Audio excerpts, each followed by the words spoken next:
പുതുയുഗയാത്രയുടെ സമാപന വേദിയിലേക്ക് പ്രേക്ഷകർക്ക് പോകാൻ കഴിയും. നേതാക്കൾ എല്ലാവരും അണിനിരന്നു കഴിഞ്ഞിരിക്കുന്നു. പ്രതിപക്ഷ നേതാവ് വി ഡി സതീശൻ സദസ്സിനെ അഭിവാദ്യം ചെയ്യുകയാണ്.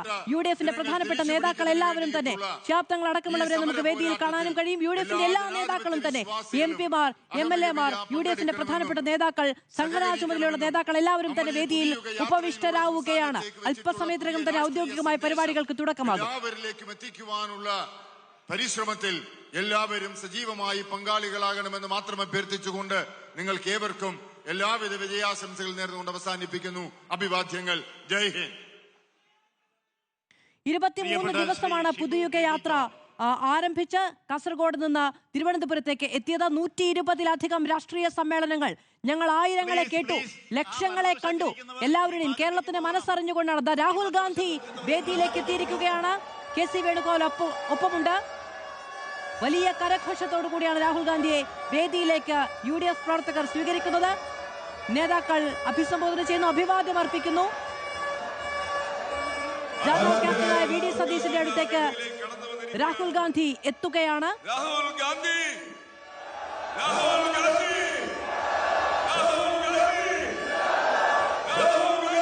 അണികളെ കൈവീശി കാണിച്ച് അഭിവാദ്യം ചെയ്യുന്നു. രാഹുൽ ഗാന്ധി പുതുയുഗയാത്രയുടെ സമാപന സമ്മേളന വേദിയിൽ ദേശീയ സംസ്ഥാന നേതാക്കൾ അണിനിരന്നിരിക്കുന്ന പ്രൗഢഗംഭീരമായ വേദിയിലേക്ക് രാഹുൽ ഗാന്ധി എത്തിയിരിക്കുന്നു. നേതാക്കളുമായി കുശലാന്വേഷണങ്ങൾ നടത്തുന്നു. എല്ലാവരും എത്തുന്നു, രാഹുൽ ഗാന്ധിയോട് സംസാരിക്കുന്നു. സമ്മേളനം ആരംഭിക്കുന്നു.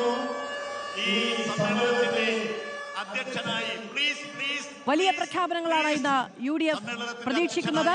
പുതുയുഗയാത്രയുടെ സമാപനം മാത്രമല്ല, പ്രചാരണ പരിപാടിയുടെ ഔദ്യോഗിക ഉദ്ഘാടനം എന്ന നിലയ്ക്ക് കൂടിയാണ് പുതുയുഗയാത്രയുടെ സമാപന വേദിയെ UDF കാണുന്നത്.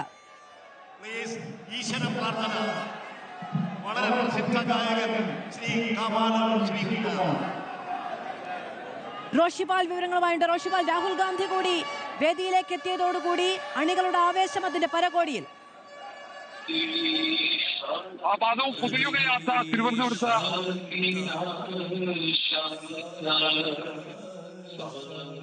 പുതുയുഗയാത്ര തിരുവനന്തപുരത്ത് അവസാനിക്കുമ്പോൾ ആ പരിപാടിയിൽ ഏറ്റവും ശ്രദ്ധേയമാകുന്നത് ഇവിടെ രാഹുൽ ഗാന്ധിയുടെ പ്രഖ്യാപനങ്ങളാണ്. എന്താണ് ഗ്യാരണ്ടി? UDF അധികാരത്തിലെത്തിക്കഴിഞ്ഞാൽ എന്താണ് നടപ്പിലാക്കി UDF അധികാരത്തിലെത്തിക്കഴിഞ്ഞാൽ എന്താണ് നടപ്പിലാക്കാൻ പോകുന്നത് എന്നതിന്റെ സൂചനകൾ രാഹുൽ ഗാന്ധിയുടെ പ്രസംഗത്തിലുണ്ടാകും. ഇന്ന് UDF-ന്റെ തെരഞ്ഞെടുപ്പ് പ്രചാരണത്തിന്റെ തുടക്കമായി ഈ സമാപന സമ്മേളനം മാറുകയും ചെയ്യും. അല്പസമയമാണ് രാഹുൽ ഗാന്ധി വേദിയിലേക്ക് എത്തിയത്. നേരത്തെ സെക്രട്ടേറിയറ്റ് പരിസരത്ത് നിന്നും വി ഡി സതീശന്റെ നേതൃത്വത്തിൽ ജാഥ നേരെ പുത്തരിക്കണ്ടത്തേക്ക് എത്തുകയായിരുന്നു.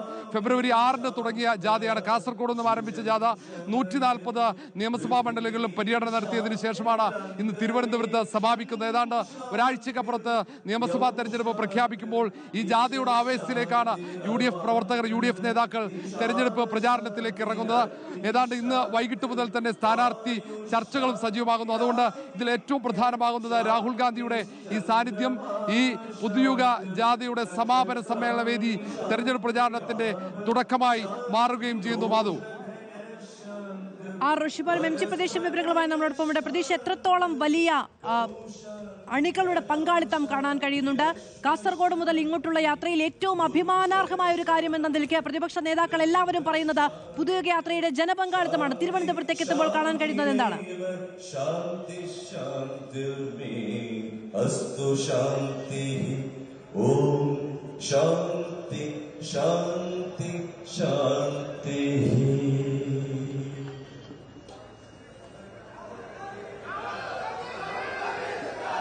സ്വാഗതം ആശംസിക്കുന്നതിന് UDF-ന്റെ സെക്രട്ടറി ശ്രീ CP ജോണിനെ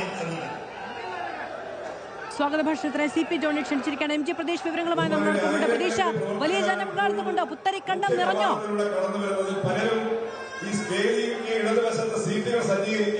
മാധു, പുത്തരിക്കണ്ടത്ത് പ്രവർത്തകരെ കൊണ്ട് നിറഞ്ഞിരിക്കുന്നു. പ്രവർത്തകരെ സംബന്ധിച്ച് വലിയ ആവേശമാണ്. ഈ ജാഥ പുത്തരിക്കണ്ട മൈതാനത്തെത്തുമ്പോൾ വലിയ മുദ്രാവാക്യം വിളികളോടെയാണ് പ്രവർത്തകർ പ്രതിപക്ഷ നേതാവ് വി ഡി സതീശനെയും രാഹുൽ ഗാന്ധിയെയും വരവേറ്റത്. അത്രത്തോളം ആവേശം അണികളുടെ ഭാഗത്തു നിന്നുണ്ട്. കാരണം 120-ലധികം പൊതുസമ്മേളനങ്ങൾ പൂർത്തിയാക്കിയാണ് പ്രതിപക്ഷ നേതാവിന്റെ ജാഥ പുത്തരിക്കണ്ട മൈതാനത്തെത്തുന്നത്. ഓരോ മണ്ഡലത്തിലും അണികൾക്ക് പുതിയ ഒരു ഊർജ്ജം നൽകാൻ ഈ യാത്രയ്ക്ക് കഴിഞ്ഞു എന്നതാണ് UDF-ന്റെ ആകെ വിലയിരുത്തൽ. നിയമസഭാ തെരഞ്ഞെടുപ്പിന് കേരളം വേദിയാകുന്ന ഒരു ഘട്ടത്തിൽ കൂടിയാണ് ഈ യാത്രയുടെ സമാപനം കേരള രാഷ്ട്രീയത്തിൽ അത്രത്തോളം വളരെ പ്രധാനപ്പെട്ടതാകുന്നത്. ഒപ്പം രാഹുൽ ഗാന്ധിയുടെ വാക്കുകൾക്ക് കൂടി കാതോർക്കുകയാണ് അണികളും രാഷ്ട്രീയ കേരളവും. കാരണം എത്രത്തോളം ഒരു പ്രഖ്യാപനങ്ങൾ ഇതുമായി ബന്ധപ്പെട്ട് ഉണ്ടാകും. കോൺഗ്രസിന്റെ പ്രകടന പത്രികയിലെ സുപ്രധാനമായ ചില പ്രഖ്യാപനങ്ങൾ രാഹുൽ ഗാന്ധി ഇന്നിവിടെ നടത്തിയേക്കുമെന്നതാണ് നമുക്ക് ലഭിക്കുന്ന വിവരം. ഒപ്പം ഇന്ദിരാ ഗ്യാരണ്ടി ആയിരിക്കും ഇത്തരത്തിൽ പ്രഖ്യാപനങ്ങൾ രാഹുൽ ഗാന്ധി നടത്തുന്നു. ഒപ്പം കോൺഗ്രസിന്റെ ഈ പുതുയുഗ യാത്രയിലുടനീളം ഈ വിസ്മയങ്ങളായിരുന്നു പ്രകടമായിരുന്നത്. രാഷ്ട്രീയ നിഘണ്ടുവിൽ വിസ്മയം എന്ന ഒരു വാക്ക് കൂടി പ്രതിപക്ഷ നേതാവിന്റെ ഈ യാത്രയോടുകൂടി ഉണ്ടായിട്ടുണ്ട്. അങ്ങനെ ഈ പുത്തരിക്കണ്ടം മൈതാനത്ത് ഏതെങ്കിലും തരത്തിൽ വിസ്മയങ്ങൾ സംഭവിക്കുമോ, അത്തരത്തിൽ ഒരു രാഷ്ട്രീയ മാറ്റം അല്ലെങ്കിൽ അങ്ങനെ ഒരു അപ്രതീക്ഷിതമായ ഒരു നീക്കം, ഒരു സസ്പെൻസ് ഈ യാത്രയുടെ സമാപന ദിവസം ഉണ്ടാകുമോ എന്നതടക്കമുള്ള കാര്യങ്ങൾ എല്ലാവരും ഉറ്റുനോക്കുന്നുണ്ട്. വേദിയാകെ മുതിർന്ന നേതാക്കളെ കൊണ്ട് നിറഞ്ഞിട്ടുണ്ട്. കോൺഗ്രസിന്റെ മുതിർന്ന നേതാക്കൾ, UDF നേതാക്കളൊപ്പം പ്രധാനപ്പെട്ട ഘടകകക്ഷി നേതാക്കളെല്ലാം ഈ വേദിയിലുണ്ട്. ഒപ്പം ഈ വേദിക്ക് പുറത്ത് ഈ നിറഞ്ഞ വേദിയാണ്. കസേരയ്ക്ക് അപ്പുറം ഈ വേദിയുടെ പല ഭാഗങ്ങളിലായി അണികൾ ഇങ്ങനെ തടിച്ചുകൂടി നിൽപ്പുണ്ട്. അത്തരത്തിൽ വലിയ ഒരു സ്വീകരണമാണ് പ്രതിപക്ഷ നേതാവിന്റെ ഈ യാത്രയിലുടനീളം ലഭിച്ചത്. അത് ഈ എല്ലാ മണ്ഡലങ്ങളും പൂർത്തിയാക്കി തിരുവനന്തപുരത്ത് എത്തുമ്പോഴും ആ യാത്രയെ അത്രത്തോളം